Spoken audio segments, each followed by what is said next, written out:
estejam bem. Hoje eu gostaria de falar sobre a diferença entre o feminismo e o feminismo africano ou o mulherismo africano, porque isso são duas coisas diferentes. E para entender isso, vamos já começar a falar sobre o feminismo. O que é o feminismo, para poder entender o que é aquela segunda parte.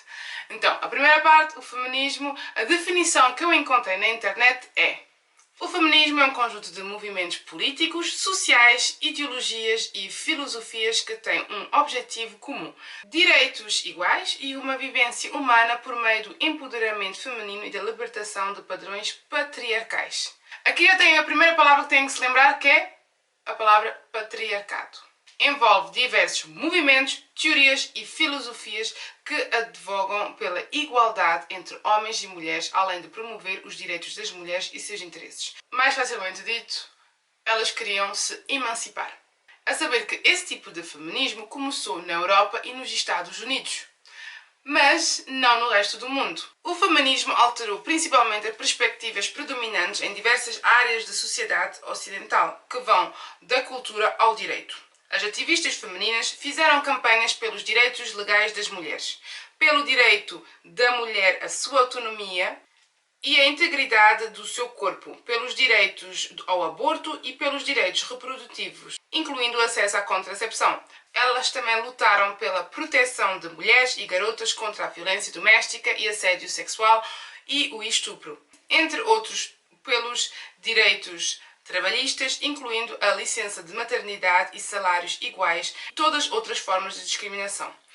Eu conheço relatos onde mulheres me contam que ainda não faz assim tanto tempo, para uma mulher ter uma conta bancária precisava da assinatura do marido. Ou para ela poder trabalhar enquanto casada, deveria ter autorização por escrito do marido.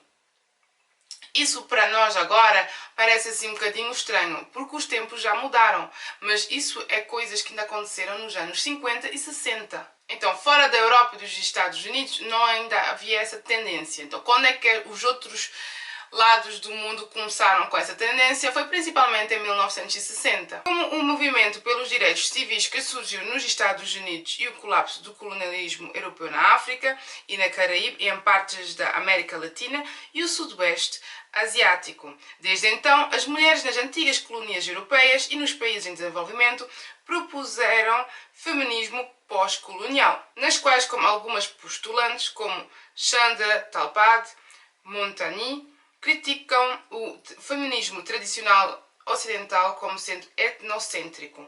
Femininas negras como Angela Davis e Alice Walker compartilharam esse ponto de vista. O feminismo, como é conhecido, são ideologias e objetivos que mulheres daqui do Ocidente, ou seja, na Europa, nos Estados Unidos, queriam atingir. Isso não era uma coisa que existia no resto do mundo. Porquê? Como já vos expliquei, na Europa e nos Estados Unidos havia uma governança patriarcal, ou seja, patriarcal que vem de pai, ou seja, o homem é que tinha a palavra, é que mandava. Enquanto que no continente africano, aí já era diferente. No continente africano, quem governava era um tipo de governo matriarcal. É preciso saber conhecer a história antes do colonialismo, porque antes do colonialismo, as nossas antepassadas africanas, elas faziam as coisas sem estar a pedir autorização. Por exemplo, a primeira rainha na história da humanidade foi uma rainha egípcia. A primeira médica e cientista também foi uma mulher egípcia. Outro ponto, quem criou a primeira universidade e a primeira biblioteca na história da humanidade? A rainha Nzinga é conhecida por ter sido aquela rainha que, durante o tempo que ela reinou, os portugueses não conseguiram colonializar Angola. Bem, este assunto agora é a prova última que há uma diferença entre o Ocidente e nós. É andar de cavalo. As cavaleiras, como é que elas andavam antigamente? Porque não é como a gente conhece hoje. Mas na África, quando as mulheres andavam de cavalo, sempre andavam com as pernas separadas, enquanto que na Europa, durante ainda a rainha Sissi, andavam de lado.